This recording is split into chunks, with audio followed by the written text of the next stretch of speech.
Sa ngalan ng Ama, ng Anak, at ng Espiritu Santo. Amen. Sumainyo ang Panginoon. At sumainyo rin. Mga kapatid, tayo ay nasa pangalawang linggo na muling pagkabuhay ng ating Panginoong Hesukristo. Tinatawag natin ang linggong ito bilang Divine Mercy Sunday. Magkaiba ang grasya sa awa ng Diyos. Ang grasya ay nakakatanggap tayo higit sa kung ano dapat ang ating matanggap. Pero ang awa naman ay pinagpapaliban ng Diyos ang parusa na dapat ating natanggap dahil sa ating mga pagkakasala. Purihin natin at pasalamatan ng Diyos dahil ang kanyang awa ay magpasawalang hanggan. Ang kanyang awa ay palagi niyang binibigay sa atin. Hindi man tayo karapat-dapat dahil sa ating mga pagkukulang, tayo ay patuloy niyang minamahal, binabasbasan, at pinapalakas sa ating araw-araw na paglalakbay sa buhay na ito. Para tayo ay makita minsan pa maging karapat-dapat, makatanggap sa mga banal na misteryo, magpakumbaba tayo, aminin natin at pagsisihan ang ating mga nagawang kasalanan sa Diyos at sa ating kapwa. Inaamin ko Sa makapangyarihang Diyos at sa inyo mga kapatid, na lubha akong nagkasala sa isip, sa salita, sa gawa at sa aking pagkukulang. Kaya isinasamo ko sa mahal na Birheng Maria, sa lahat ng mga anghel at mga banal, at sa inyo mga kapatid, na ako'y ipanalangin sa Panginoong ating Diyos. kaawaan tayo na makapangyarihan Diyos, patawarin tayo sa ating mga kasalanan, patnubayan tayo sa buhay na walang hanggan. Amen.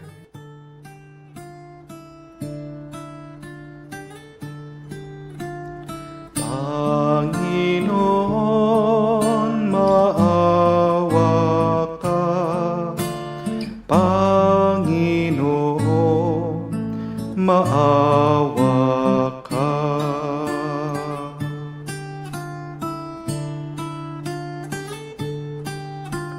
Kristo, maawa ka. Kristo, maawa ka sa amin. Panginoon, maawa ka. Panginoon, maawa ka. Gloria in excelsis Deo.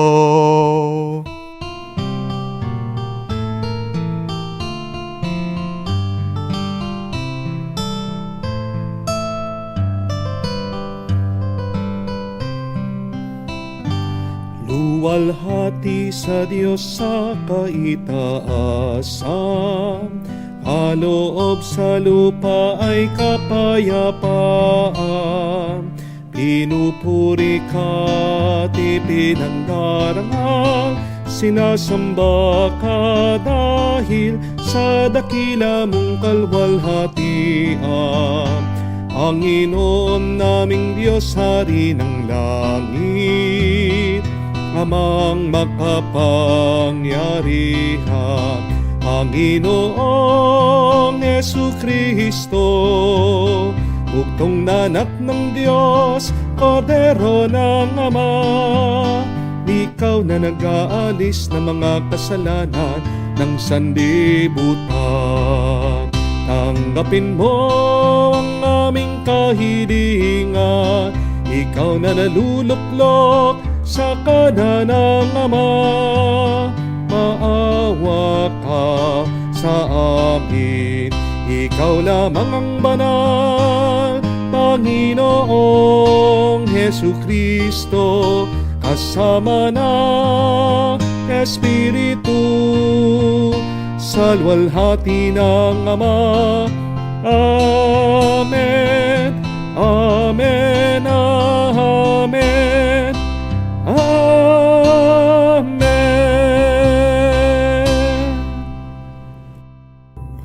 Manalangin tayo. Ama naming makapangyarihan, sa pagdiriwan naming ito ng Pasko ng pagkabuhay ng anak mo, pinag-alab mo ang pananalig namin sa iyo. Ang kagandahang loob mo sa amin ay lalo mo pang pag-ibayuhin upang maisaloob na mabuti ng lahat ang kadalisayang dulot ng binyag.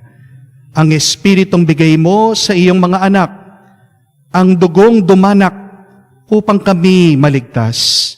Sa pamamagitan ni Jesucristo, kasama ng Espiritu Santo, magpa sa walang hanggan. Amen. Pagbasa mula sa Gawa ng mga Apostol. Nagkaisa ang damdamit isipan ng lahat ng sumasampalataya at di tinuring ni numan na sarili niya ang kanyang ari-arian, kundi para sa lahat. Ang mga apostol ay patuloy na gumagawa ng kababalaghan at nagpapatotoo sa muling pagkabuhay ng Panginoong Hesus, at ibinuhos ng Diyos ang kanyang pagpapala sa kanilang lahat. Walang nagdarahop sa kanila, sapagkat ipinagbibili nila ang kanilang lupa o bahay, at ang pinagbilhan ay ibibigay sa mga apostol. Ipinamamahagi naman ito ayon sa pangangailangan ng bawat isa. Ang salita ng Diyos. Salamat sa Diyos. Butihing purihin, ang pag-ibig niya'y walang maliw. Butihing puoy purihin, pag-ibig niya'y walang maliw. O pasalamatan ng Diyos na Panginoon, pagkat siya'y mabuti, ang kanyang pag-ibig ay napakatatag at mamnanatili. Ang taga-Israel, bayahan, sabihit kanilang ihayag, ang pag-ibig ng Diyos ay hindi kukupas. Butihing puoy purihin, pag-ibig niya'y walang maliw. Ang lakas ng poon, siyang nagdulot ng ating tagumpay sa pakikibaka sa ating kaaway. Aking sinasabing, di ako papanaw, mabubuhay ako upang isalaysay ang gawa ng Diyos na Panginoon ko.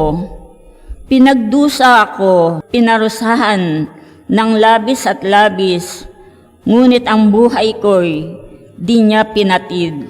Butihing puoy purihin, pag-ibig niya'y walang maliw. Ang batong natakwil ng nangatatayo ng tirahang bahay, sa lahat ng batoy, higit na mahusay. Ang lahat ng ito, ang nagpamalas ay ang Panginoong Diyos. Kung iyong mamasdan ay kalugod-lugod.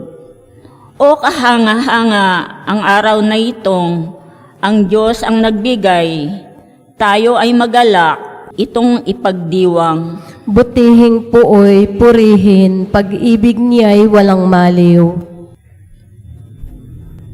Pagbasa mula sa unang sulat ni Apostol San Juan. Minamahal kong mga kapatid, inaaring mga anak ng Diyos ang sumasampalatayang si Jesus ang Mesiyas. At sino mang umiibig sa Ama ay umiibig din sa mga anak. Ito ang palatandaang iniibig natin ang mga anak ng Diyos.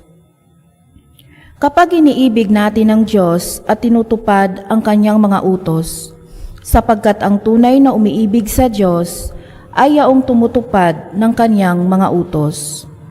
At hindi naman mahirap sundin ang kanyang mga utos, sapagkat napagtatagumpayan ng bawat anak ng Diyos ang sanlibutan. At nagtatagumpay tayo sa pamamagitan ng pananampalataya. Sino ang aking makapagtatagumpay laban sa sanlibutan? Ang sumasampalatayang si Jesus, ang anak ng Diyos. Si Jesucristo ang naparito sa sanlibutan, bininyagan sa tubig, at nagbubo ng kanyang dugo sa kanyang kamatayan. Hindi lamang bininyagan sa tubig, kundi nagbubo pa ng kanyang dugo. Ang Espiritu ang nagpapatotoo tungkol dito, sapagkat ang Espiritu ay katotohanan. Ang salita ng Diyos. Salamat sa Diyos.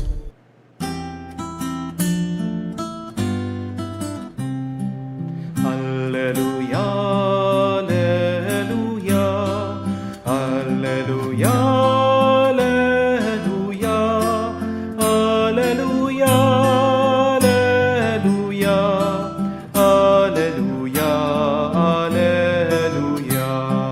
alleluia, alleluia, alleluia, alleluia, alleluia. Mapalad at maligaya ang sumasampalataya sa di nakita ng mata. Aleluya, aleluya. Sumainyo ang Panginoon. At sumainyo rin. Ang mabuting balita ng Panginoon ayon kay San Juan. Papuri sa iyo, Panginoon. Kinagabihan ng linggon ding yun, ang mga alagad ay nagkakatipon. Nakapinid ang mga pinto ng bahay na kanilang pinagtitipunan dahil sa takot nila sa mga Hudyo. Dumating si Jesus at tumayo sa gitna nila. Sumainyo ang kapayapaan, sabi niya. Pagkasabi nito, pinakita niya ang kanyang mga kamay at kanyang tagiliran. Tuwang-tuwa ang mga alagad nang makita ang Panginoon. Sinabi na naman ni Jesus, sumainyo ang kapayapaan. Kung paanong sinugo ako ng Ama, gayon din naman sinusugo ko kayo.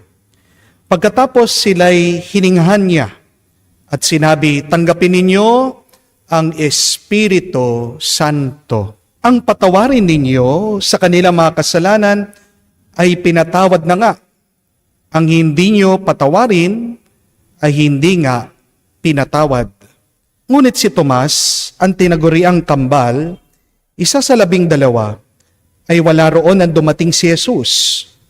Kaya't sinabi sa kanya ng ibang alagad, nakita namin ang Panginoon.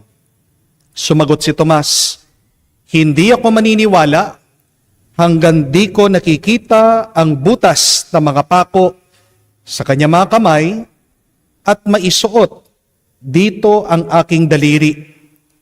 At hanggat hindi ko maipapasok ang aking kamay sa kanyang tagiliran. Makalipas ang 8 araw, muling nagtipon sa loob ng bahay ang mga alagad. Kasama nila si Tomas. Nakapinid ang mga pinto, ngunit pumasok si Jesus at tumayo sa gitna nila. Sinabi niya, sumainyo ang kapayapaan. Saka sinabi kay Tomas, tingnan mo ang aking kamay. Ilapit dito ang iyong daliri. Ipasok mo ang iyong kamay sa aking tagiliran. Huwag kang mag-alinlangan. Maniwala ka. Sumagot si Tomas, Panginoon ko at Diyos ko. Sinabi sa kanya ni Jesus, naniniwala ka na ba sapagkat nakita mo ako? Mapalad ang mga naniniwala kahit hindi nila ako nakita. Marami pang kababalaghang ginawa si Jesus na nasaksihan ng mga alagad, ngunit hindi natatala sa aklat na ito. Ang mga natala, rito'y sinulat upang sumampalataya kayo na si Jesus ang Mesiyas, ang anak ng Diyos, at sa gayoy magkaroon kayo ng buhay sa pamamagitan niya. Mga kapatid, ang mabuting balita ng ating Panginoon. Pinupuri ka namin, Panginoong Hesukristo. Magandang araw po muli sa inyong lahat at muli po a blessed Divine Mercy Sunday to all. Mga kapatid, tandaan niyo po, ang ating Diyos ay isang Diyos ng hustisya, grasya at awa. What is the difference of justice, grace, and mercy? Justice is getting what you deserve. Yun ang hustisya. Yung karapat-dapat na mapunta sa iyo ay matatanggap mo. May masama kang ginawa, masama din ang iyong matatanggap. May mabuti kang ginawa, may mabuting bunga ang iyong gagawin. Pero kung wala kang gagawin, wala ka rin matatanggap. Patas lang. Yan po ang hustisya. Binibigay yan ng Diyos. Pero ang Diyos natin ay Diyos ng grasya. What is grace? Grace is receiving more than what we deserve. Higit dun sa dapat mong matanggap. Minsan, hindi ka nagtatrabaho, pero pinapalad ka pa rin. O maaaring konting pagod, maraming kita. Merong higit kang natatanggap galing sa Diyos. That is grace. Ano naman po ang awa? Awa ay yung dapat kang maparusahan. Dapat kang makatanggap ng masama. Pero pinagpapaliban ito ng Diyos. Hindi ito binibigay ng Diyos sa iyo. That is mercy. Yun po ang awa. At tayo po ay inaanyayahan, mga kapatid. Kung ang Diyos ay mahabagin, maawain sa atin, sana ang awa na ating tinanggap ay bigay din natin sa iba. Because you will also receive what you give. Ano ang turo ni Jesus? Blessed are the merciful. They will be shown mercy. Kaya nga po, mga kapatid, yung inyong mga binigay, dinonate sa ating simbahan, pantutulong po natin. Sabi ko po sa inyo, yung inyong mga pinadalang tulong ay pinambili po natin, pantulong po sa mga kapatid nating nakakulong. At tayo po ay bumili 1,400 na tsinelas. Bumili po tayo ng 1,400 na toothbrush, sabon, shampoo, tuwalya. At yan po ang ating ipamibigay, pantutulong sa mga nakakulong nating mga kapatid dito po sa provincial jail. Yes, they deserve to be punished. Kung meron silang kasalanan, kailangan ang hustisya. Hindi po ba? Pero tandaan niyo po, ang Diyos na ating sinasamba ay Diyos din na maawain. Maraming salamat po sa awa na inyong binigay. At magtiwala kayo na pagdating ng panahon, pag kayo naman ang nangangailangan, ay tutulungan din kayo ng Diyos. Hindi pagkakait ng Diyos ang kanyang awa, ang kanyang grasya sa inyo. So I am taking this opportunity to thank you, and I ask the Lord to bless you more. Meron po akong isang kwento. Nung minsan po, meron daw isang theater house, cinema house. Nung pagkabukas niya, naglagay po ng karatula, free admission, award-winning film. Kaya lahat po ng mga tao na dumadaan, na curious, gusto po nilang mapanood itong pelikula. Total libre din naman po, kaya pumasok po sila, jump pack po ang sinihan. Pagkatapos po ng ilang saglit na paghihintay, bigla bumukas na po ang screen. At ano po nakita ng mga tao? Kulay puti ang lahat. White screen. Nagtataka ang mga tao. Naghintay sila 1 minuto, 2 minuto. Hindi po nagbabago itong nasa screen. Puti pa rin. Medyo naiinip na po mga tao. Nagtataka sila. Ito na ba ang palabas? Sabi nila, 3 minutes, 4 minutes, naghihintay. Nag-umpisa na po na naiinip. Meron na po mga iba lumalabas. Pero naghintay pa rin sila. 5 minutes, 6 minutes. May naririnig ka na sumisigaw. Sinasabi, nasaan ang pelikula? Kala ba namin award-winning itong film na ito? At meron na po mga iba nag-walk out. Hanggang nung mga 8 minutes, meron pong lumabas. Ito pong white screen, biglang gumalaw. Paunti-unti. Tano po nakita ng mga tao? Isang tao na nasa hospital. Isang tao na balot ng cast sa kanyang katawan. Pinakita yung top view nitong taong nakahiga sa hospital bed. At yung nakikita ng mga tao na white screen, yun lang pala yung nakikita na pananaw, paningin ng tao na nakahiga doon sa hospital bed. Biglang may lumitaw po na mga salita. Sabi sa screen, if you had been bored and complaining that all that you see was white in the screen for 8 minutes, think of this person who has been in an accident and will be paralyzed all his life. The only thing that he will see at the end of his life is just the white ceiling. Madalas, mga kapatid, hindi po ba? Pag tayo ay namomroblema, ala natin, mag-isa lang tayo. Isang dahilan yan, bakit nagiging mahirap ang ating buhay. Isang dahilan yan, bakit nagiging mabigat ang ating karanasan. Isang dahilan yan bakit nadidepress tayo. Mga kapatid, tandaan niyo po, pag kayo ay dumadaan sa lungkot, sa pagsubok, sa problema, hindi kayo nag-iisa. Sino po sa inyo ang nagagalaw pa ang kanyang leeg? Subukan nyo nga po, galaw nyo ang inyong ulo. Nagagalaw nyo po? Kung nagagalaw nyo, salamat sa Diyos. Amen? Ilan po sa inyo ang nagagalaw ang kamay? Na itataas, na iuunat ang inyong mga kamay. Kung nagagalaw niyo po, salamat sa Diyos. Amen? Ilan sa inyo ang kaya pang igalaw ang paa? Subukan niyo po kung nagagalaw niyo. Nagagalaw niyo po ba? Kung nagagalaw niyo ang inyong mga katawan, salamat sa Diyos. Amen? Ang problema sa atin, pag tayo ay dumadaan sa problema, kala natin yung ating problema, yung pinakagrabe, pinakamalala. Pero mga kapatid, hindi lang ikaw ang nahihirapan. Amen? At tandaan niyo po ito. Dahil tao tayo, dahil buhay tayo, habang humihinga ka, may mararanasan kang hirap at problema. Mga kapatid, hindi po tayo anghel. Meron tayong katawan, meron tayong isip. Tandaan niyo po yan. Hindi ka nag-iisa. Hindi ka ang unang taong nabigo sa buhay na ito. Isipin mo, hindi lang ikaw ang niloko ng ibang lalaki. Hindi lang ikaw ang bumagsak sa exam. Hindi lang ikaw ang na-deny ng visa. Hindi lang ikaw ang nagkasakit.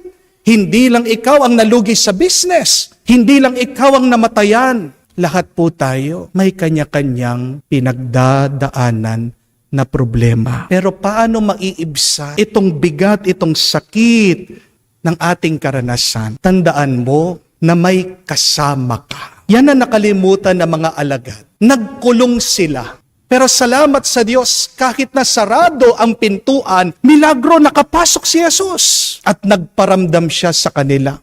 Pinaalala niya, hindi kayo nag-iisa. Mga kapatid, magiging mas mabigat ang iyong pinagdadaanan kung magkukulong ka, kung ilalayo mo ang iyong sarili sa iba. Pero kung maaalala mo, meron pa mga iba na kasama mo, lalong-lalo na kung mauunawaan mo, kasama mo ang Diyos, magiging magaan ang iyong pinagdadaanan. Napakaganda ng ating unang pagbasa dahil sama-sama daw ang mga unang Kristiyano, nagtutulungan sila. Ano pong epekto?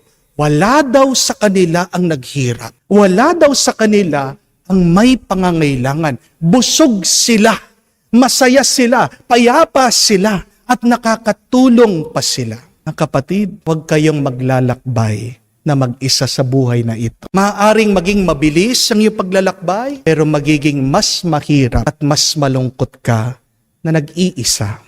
Amen? Pero pangalawa, kaya nga nadidepress ka, nalulungkot ka, lalong mabigat ang buhay mo. Kasi mag-isa mong dinadala ang problema mo. Kahit po ang cellphone, pansinin nyo, magaan lang yan. Pero kung maghapon hinahawakan mo, di ba mangangawit ka? Mga kapatid, ang mga problema ay nasa isip lang natin. Our problems, our fears are just thoughts. They are just air. They are weightless. And yet, if you keep on thinking about them, if you keep on holding on them in your mind, in your heart, they will become a burden to you. Nagpakita ang ating Panginoon sa kanyang mga alagad. Ano ang sinabi niya sa kanila? Peace be with you. Hiningahan sila ng bagong espiritu. Tinulungan sila ng ating Panginoon. Inaanyayahan sila na hindi nyo naman kailangan dalhin yung inyong lungkot, pero nandun ang Diyos para tumulong. Mga kapatid, hindi po ba gaano mang kabigat ang iyong dinadala? Magiging magaan yan pag meron kang katulong. Pag meron pang isang kamay na hahawak sa iyo. Pero mas mainam, mas maganda, kung bibitawan mo yan. Hindi naman kailangan ng mga problema natin, ating mga inaalala. Basahin niyo po, napakaganda. In the letter of St. Paul to the Corinthians, sabi po niya sa atin, we should always carry the death of Jesus so that the life of Jesus may be revealed in our bodies. Ano dapat ang ating palaging iniisip at inaalala? Ang sakripisyo ng Panginoon. Pag naiisip mo kung ano yung ginawa ni Jesus para sa iyo, yan ang magbibigay sa iyo ng panibagong buhay, lakas, at gana. Definitely, my dear friends, you will never forget your problems. Hindi ko naman po sinasabi na kalimutan nyo yung nangyari sa inyo sa nakalipas. Parte yan ng inyong buhay. Yung mga sugat nyo, yung mga pagsubok nyo, yung mga pinagdaanan nyong mahirap, pag inalis mo yan, parang binubura mo na rin ang iyong pagkatao. They are part of you. Pero mga kapatid, hindi lang naman yung mga sakit ang ating pagkatao. Parte din ng buhay na ito ay yung ating tuwa, yung ating mga tagumpay. Mga kapatid, iwanan natin sa Diyos. Bitawan natin sa Diyos. Numan ang ating mga masasakit na alaala. At hayaan natin ang Kanyang Espiritu ang manatili sa ating isip at puso. Siguradong magiging magaan ang buhay mo. Amen? Kahuli-hulihan. Tandaan niyo po na mahal kayo ng Diyos. Isang dahilan bakit minsan merong mga tao nagpapakamatay dahil kala nila walang nagmamahal sa kanila. Yung mga tao na kinikitil nila ang kanilang buhay ay yung mga taong usually nakalimutan nila na mahal sila ng Diyos. Pag merong isang tao na dumadaan sa pagsubok, agad ang tanong niya, bakit ako, Panginoon? Pero kung talagang hindi tayo mahal ng Diyos, diba dapat matagal na nawala tayo? Kung talagang hindi tayo mahal ng Diyos, dapat matagal na pinatay na niya tayo. Inalis na niya tayo dito sa mundo. But the mere fact that you are alive, breathing and existing, it means that God loves you. Oo, marami tayo mga pagkukulang, marami tayo mga kasalanan sa Diyos. Pero mga kapatid, tingnan niyo po, yan ang awa ng Diyos. Pag nagkasala ang tao, ang kabayaran, kamatayan. Pero tingnan mo na, kahit na meron ka mga pagkakamali, pagkukulang sa Diyos at sa iyong kapwa, hindi ka pa kinukuha ni Lord. Nagpasalamat ka na ba sa awa at pagmamahal ng Diyos? Dumadaan ka sa pagsubok o mabigat na problema, please realize and understand how God loves you. Isa po sa mga hindi ko makalimutan na misa ng aking pagkapari ay nung minsan inanyayahan po nila akong magmisa sa isang patay. Pagdating ko po doon sa bahay, nalaman ko po na ang patay ay isang lalaki na aksidente po sa kanyang pagmumotor. Napakabigat, napakasakit para sa mga magulang. Bakit? Kasi hindi po natural, hindi po ba? Ang natural ay yung mga anak, sila maglilibing sa mga magulang. Pero hindi pa oras at panahon, hindi matanggap ng mga magulang na sila pa ang maglilibing sa kanilang anak. Bago pa lang po kasal itong lalaki, kapapanganak pa lang po ng kanyang misis. Meron po siyang maliit na sanggol. Nung nagmimisa po ako, halatang halata, hindi pa po natulog ang kanyang pamilya. Maga ang kanilang mga mata sa kakaiyak. Makikita niyo po na latang-lata sila, wala silang lakas. Narinig ko po na umiinom sila ng sleeping pills, pampakalma, para makapagpahinga sila pero walang epekto sa kanila. Wala pong nagsasalita, napakatahimik po, napakabigat po ng atmosphere. Sabi ko po nung ako'y nag-homily, dito ko na nauunawaan at naiintindihan kung ano ang naranasan ng mga alagad at disipulo ng Panginoon nung siya ay pinatay sa krus at sila ay nakakulong sa isang kwarto. Pero pinaalala ko sa kanila na kahit na sa gitna ng kanilang pagluluksa, ng kanilang kalungkutan, kasama palagi nila ang Diyos. Alam niyo po, nung pong consecration na tinaas ko ang hostya, nag-iyakan sila. At doon po ako nangilabot. Dahil doon sa gitna ng lungkot ng mga luha, totoo po nagparamdam ang Diyos. Totoo po ang sinasabi ng Psalm 34. Read that God is close to the broken-hearted and to people who have crushed spirits. Pinakamalapit ang Panginoon sa mga taong bigo, sa mga taong nahihirapan, sa mga taong nabibigatan, sa mga taong sumusuko, sa mga taong nawawala ng pag-asa. Isa ka ba sa mga taong umaayaw na? Huwag kang mag-alala. Tingnan mo ang Panginoon. Papasok siya sa iyong buhay, sa iyong puso, sa iyong kalooban.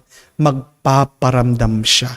Yan ang mabuting balita. Pero tulungan natin ang Diyos. Gusto ng Diyos na maging payapa tayo, maging masaya tayo. Gusto ng Diyos na magpatuloy tayo sa buhay na ito. Una, sana maalaala mo, huwag kang mag-isa. Huwag kang lalayo sa iba. Pero pangalawa, huwag mong bubuhatin mag-isa ang iyong problema. Magpatulong ka sa Diyos. At pangatlo, tandaan natin, mahal na mahal tayo ng Diyos. Bakit nga ba binibigyan tayo ng hirap at sakit ng Panginoon? Napakaganda po ng aking nabasa. Sabi, God, our director, gives the hardest role to the greatest actors. Ang ganda po, no? Bakit binibigyan ka ng mahirap na sitwasyon ng Diyos?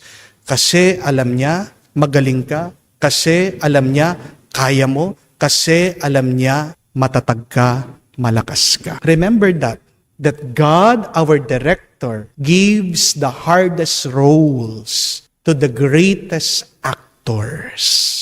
So, binibigyan ka man ng hirap at sakit ng Diyos, pasalamat ka. Pag hindi mo na kaya niya, dadagdagan pa niya ang iyong lakas para mapagpatuloy mo ang iyong misyon, ang iyong paglalakbay dito sa mundo. Kaya purihin natin at pasalamatan ng Diyos. Una, sa kanyang grasya.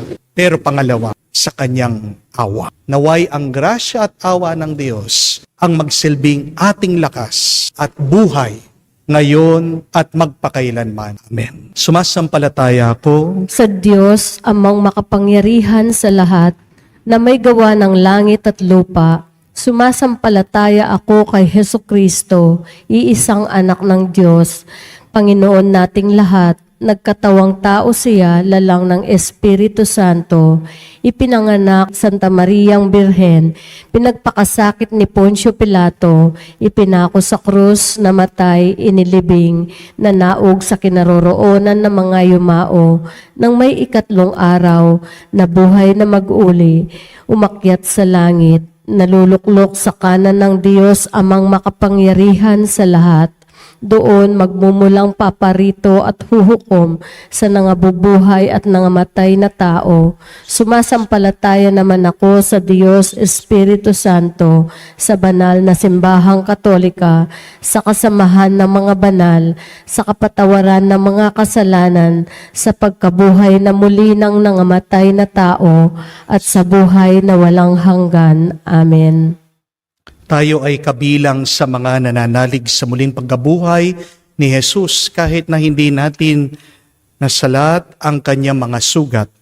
Pagibayuhin natin ang ating pagpapahayag ng pananampalataya kay Kristong muling nabuhay habang dinudulog ang ating mga kahilingan sa Kanya. Ating sabihin, Panginoon, dinggin mo kami. Panginoon, dinggin mo kami, upang ang buong simbahan at ang bawat pamayanang lokal ay laging maghandog ng magandang halimbawa ng pagkakaisa, tapat na pagmamalasakit at pangangalaga sa mga dukha. Manalangin tayo. Panginoon, dinggin mo kami. Upang ang ating mga basic ecclesial communities o BEC at ipapang samahang pansimbahan ay pagmulan ng pagpapanibago sa simbahan at maging tagapagpalaganap ng ebanghelyo sa lipunan. Manalangin tayo. Panginoon, dinggin mo kami. Upang ang mga tulad ni Tomas na nahihirapang maniwala sa muling pagkabuhay ay makakita ng patotoo rito sa buhay ng mga tunay na Kristiyano. Manalangin tayo. Panginoon, dinggin mo kami. Sa katahimikan po ng ating puso, banggitin din natin sa Diyos ang ating mga personal na pangangailangan.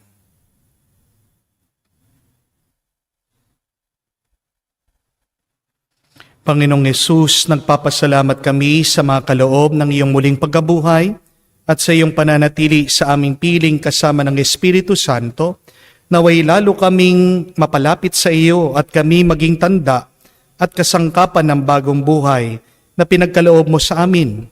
Ikaw na nabubuhay at nagahari, magpa sa walang hanggan. Amen.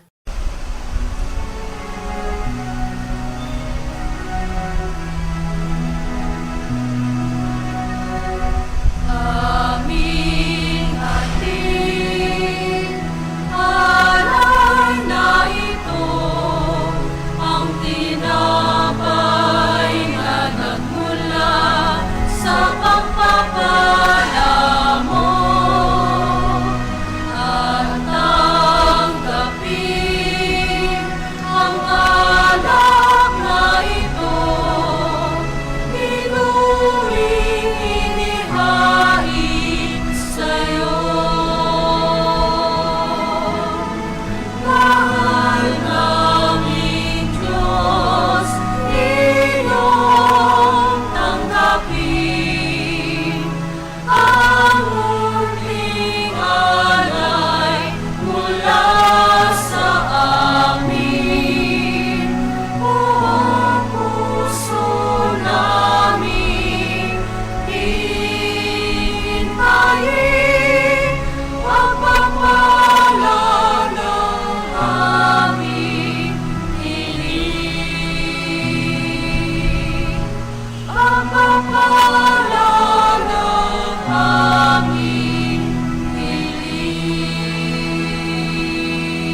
Manalangin kayo mga kapatid, para ang ating mga paghahain ay kalugdan ng Diyos amang makapangyarihan.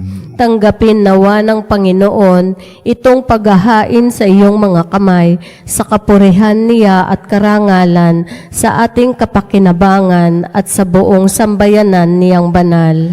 Ama naming lumikha, tunghayan mo ang mga alay ng iyong sambayanan upang ang iyong binigyan ng bagong buhay sa pananampalataya sa iyong ngalan at pagkadalisay nung sila'y bininyagan ay makapakinabang sa ligayang walang katapusan sa pamamagitan ni Jesucristo kasama ng Espiritu Santo magpa sa walang hanggan. Amen. Sumainyo ang Panginoon. At sumainyo rin. Itaas sa Diyos sa inyong mga puso at diwa. Itinaas na namin sa Panginoon. Pasalamatan natin ang Panginoong ating Diyos. Marapat na siya ay pasalamatan. Ama naming makapangyarihan, tunay nga marapat ikaw ang aming pasalamatan.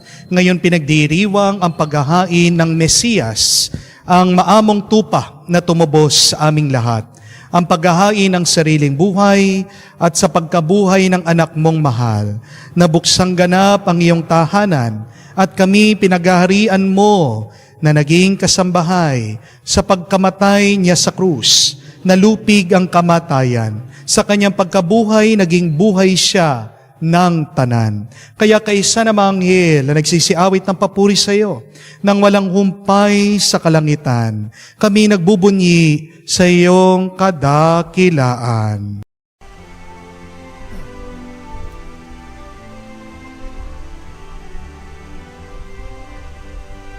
Santo, Santo, Santo, Panginoong Diyos ng mga hukbo, napupuno ang langit at lupa ng kadakilaan mo. Hosana, Hosana, sa kaitaasan, pinagpala ang naparirito sa ngalan ng Panginoon. Hosana, Hosana, sa kaitaasan. Hosana, Hosana, sa kaitaasan.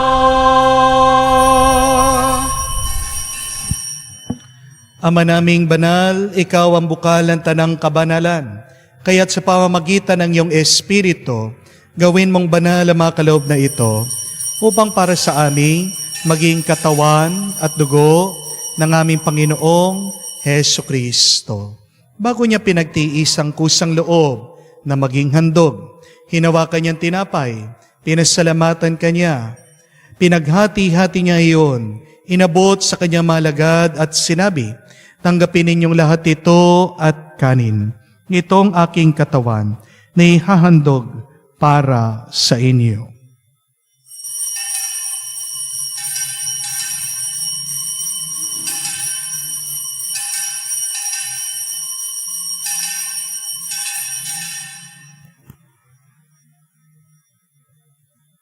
Gayon din naman na matapos ang hapunan, hinawakan niya ang kalis.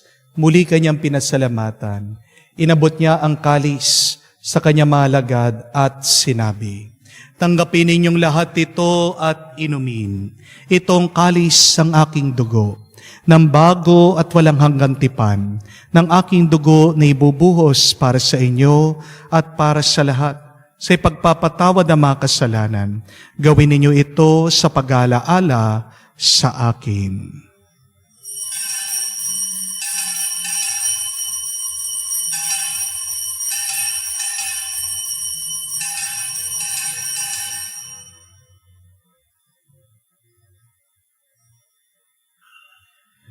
Ang misteryo ng pananampalataya. Aming ipinahayag na namatay ang iyong anak, nabuhay bilang Mesiyas at magbabalik sa wakas para mahayag sa lahat. Ama, ginagawa namin ngayon ang pag-alaala sa pagkamatay, muling pagkabuhay ng iyong anak. Kaya tiniyalay namin sa iyo, tinapay nagbibigay buhay, at ang kalis sa nagkakaloob ng kaligtasan. Kami nagpapasalamat dahil kami yung minarapat na tumayo sa harap mo para maglingkod sa iyo. Sinasamo namin kami magsalo-salo sa katawan at dugo ni Kristo ay mabuklod sa pagkakaisa sa pamamagitan ng Espiritu Santo. Ama, lingapin mong iyong simbahan, laganap sa buong daigdig. Puspusin mo kami sa pag-ibig. Kaysa ni Francesco, ang aming Papa, Florentino, aming Arsobispo, at ng Tanang Kaparian. Alalahanin mo rin ang aming mga kapatid na naghihimlay, may pag-asang muling mabubuhay. Gayon din lahat ng mga pumanaw. Kawan mo't sila't patuloyin sa iyong kaliwanagan. Kawan mo't pagindapating kaming lahat, makasalo sa buhay na walang wakas. Kaysa na mahal na Birhen Maria, Ina ng Diyos, kaysa na mga apostol, lahat ng mga banal, na namuhay dito sa daigdig, nakalugod-lugod sa iyo. May pagdiwang nawa namin ang pagpupuri sa kararangal mo, sa pamamagitan ng iyong anak aming Panginoong Heso Kristo. Sa pamamagitan ni Kristo, kasama niya at sa Kanya, ang lahat ng parangal at papuri ay sa iyo, Diyos Ama, makapangyarihan, kasama ng Espiritu Santo, magpasawalang hanggan. Amen, Amen, Amen. Sa nakakagaling na utos at turo ni Jesus, tayo ngayon ay magdasal at ipahayag ng lakas loob.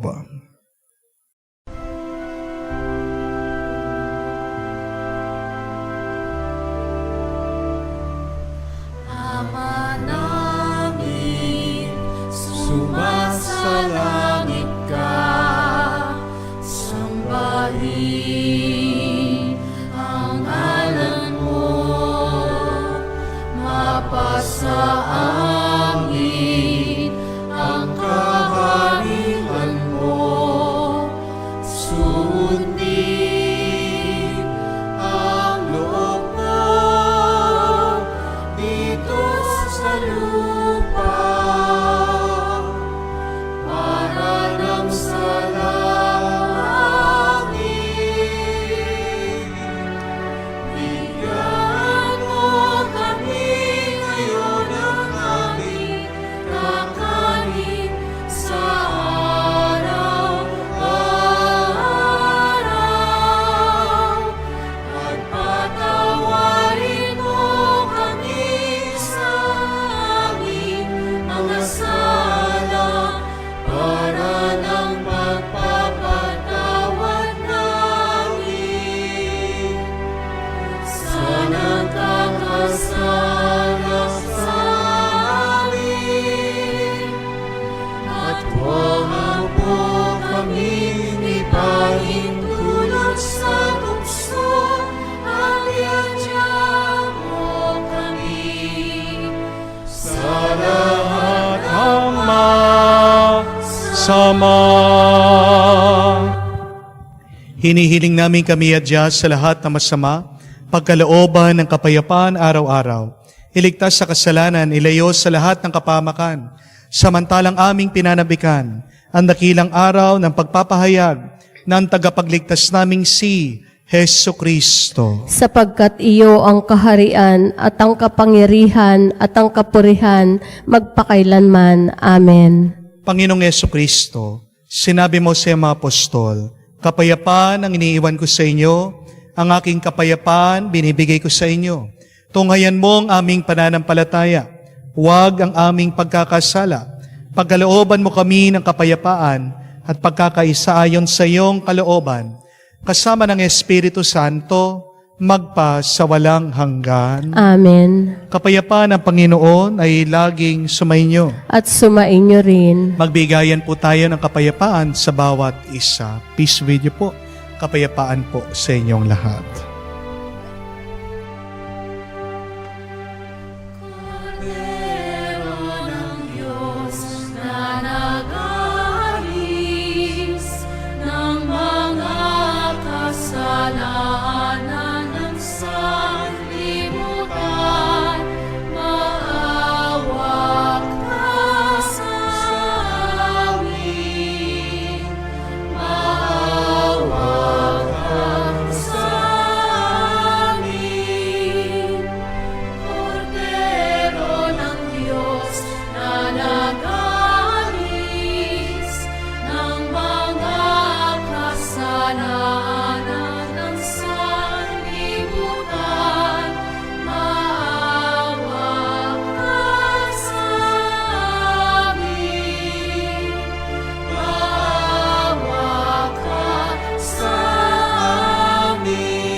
Mga kapatid, nariritong ating Panginoong Hesukristo, ang Kordero ng Diyos, nag-aalis sa mga kasalanan ng sanlibutan.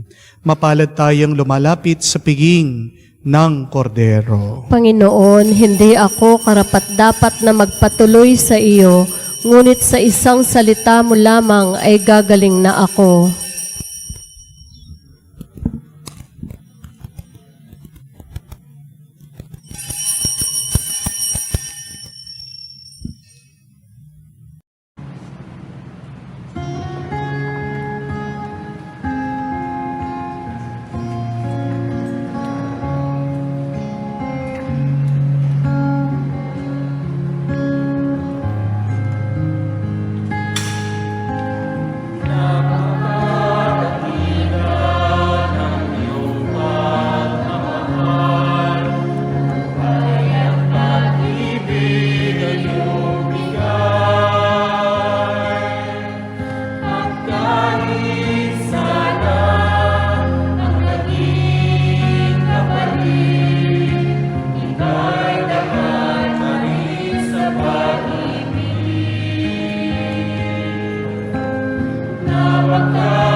Lumuhod po tayo para sa panalangin para sa mga may sakit. Panginoong Yesus, lumalapit po kami sa iyo ngayon upang idulog ang kagalingan ng mga may sakit. Haplusin niyo po sila at pagkalooban ng panibagong lakas upang sila ay muling makapaglingkod sa iyo. Patawarin niyo po sana sila sa kanilang mga kasalanan at pagkalooban din ng kagalingan na pangkaluluwa. Sa katahimikan po ng ating puso, banggitin natin sa Diyos ang pangalan ng ating mga kapatid na pinagdarasal na may sakit o kapansanan.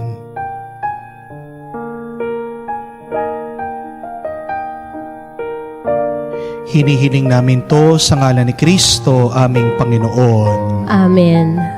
Panalangin para sa mga OFW. Ama, pinapanalangin namin sa iyo ang natatanging kahilingan ng lahat ng mga nagtatrabaho sa ibang bansa. Tulungan mo sila bawat sandali ng kanilang buhay habang nasa ibang bansa. Palakasin mo sila kapag pinaghihinaan sila ng kalooban. Pagalingin mo sila tuwing sila'y nagkakasakit. Aluin mo sila kapag nalulungkot sila. Ilayo mo sila sa anumang masama at kapahamakan upang mapagpatuloy sila lagi sa kanilang buhay. Mapahalagan nawa nila ng kanilang mga pamilya ang bawat sakripisyo nila sa ibang bansa upang wag masayang ang kanilang pagpapagal. Kawan at pagkalooban mo ng biyaya ang lahat ng mga OFW dahil sa iyo lamang aasa at wala nang iba pa. Ang lahat ng ito ay aming sama-samang panalangin sa ngalan ni Jesus. Amen. Banal na mukha ni Jesus, Kaawaan mo kami. tumayo po tayo. Manalangin tayo. Ama naming mapagmahal, ipagkaloob mo ang aming pakikinabang sa banal na piging ng Pasko ng pagkabuhay, ay patuloy na umiral sa aming kalooban sa pamamagitan ni Jesucristo kasama ng Espiritu Santo, magpa sa walang hanggan. Amen. Tatlong bagay po para maibsan ang ating lungkot. Tayong lahat naman ay may pinagdadaanan sa buhay.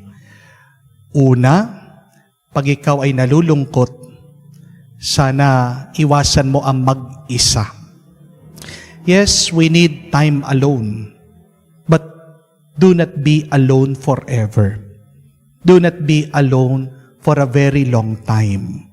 Tandaan niyo po, tayong mga tao ay ginawa ng Diyos bilang mga social creatures.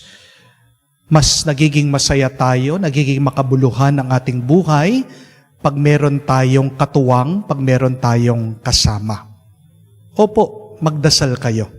Pero wag niyong kakalimutan na meron tayong mga kaibigan, pamilya, at meron tayong komunidad. Bakit kakaiba ang mga sinaunang Kristiyano? Dahil sila lang po ang komunidad na nagtulungan. Sabi, they shared everything in common. So una, tandaan, huwag kang mag-iisa. Pero pangalawa, kailangan matuto tayo na bitawan natin anuman yung mahirap, masakit at mabigat na ating mga iniisip o inaalala. Habang nandyan yan sa inyong isip, kaya nga ikaw ay nabibigatan, nahihilo. Kaya nga ang tawag natin ay depressed. You are being pressed down. Let us remember the words of St. Peter who said, "Cast all of your anxieties unto Him." Itapon nyo. Huwag niyong hahayaan nandyan sa inyong isip. Iwan nyo sa Diyos. Kung hindi nyo mabitawan, magpahawak kayo sa Diyos. Pero pangatlo, naway pag tayo nalulungkot, maalaala natin sana't maunawaan na tayo ay mahal ng Diyos at meron pa rin taong nagmamahal sa atin. Mga kapatid, love makes our existence worthwhile. Bakit nagpapatuloy ka sa iyong buhay? Kasi alam mo, merong kang minamahal at merong nagmamahal sa iyo. Pag nandyan ang karanasan ng pagmamahal, hindi po ba, kahit na gaano kabigat at kahirap ng iyong buhay, ay kakayanin mo. Kaya nga, ang mga kapatid natin nakalayo sa ibang bansa, kahit na gaano kahirap ang kanilang mga trabaho, kahit na sila'y nangungulila, patuloy pa rin silang lumalaban. Bakit? Kasi merong nagmamahal sa kanila, meron silang minamahal. Kung makalimutan man natin, sana wag natin makalimutan na anuman ang ating gawin, mahal na mahal tayo ng Diyos. Remember that we cannot diminish the love of God for us. Hindi mababawas ang pagmamahal ng Diyos sa atin. Yan ang banal na awa ng Diyos sa ating lahat. Yan ang palagi nating pasalamatan, yan ang dahilan ng ating pagpupuri sa Kanya. Magdasal tayo. Naway palagi tayong tulungan ng Diyos, palakasin sa gitna ng ating mga iba't ibang karanasan ng lungkot at pagkabigo. Sumainyo ang Panginoon. At sumainyo rin. At kayo ay basbasan ng Diyos na makapangyarihan sa lahat, sa ngalan ng Ama, ng Anak, ng Espiritu Santo. Amen. Ang ating misa ay natapos na. Humayo tayo sa kapayapaan ni Kristo. Alleluia, alleluia. Salamat sa Diyos. Alleluia, alleluia.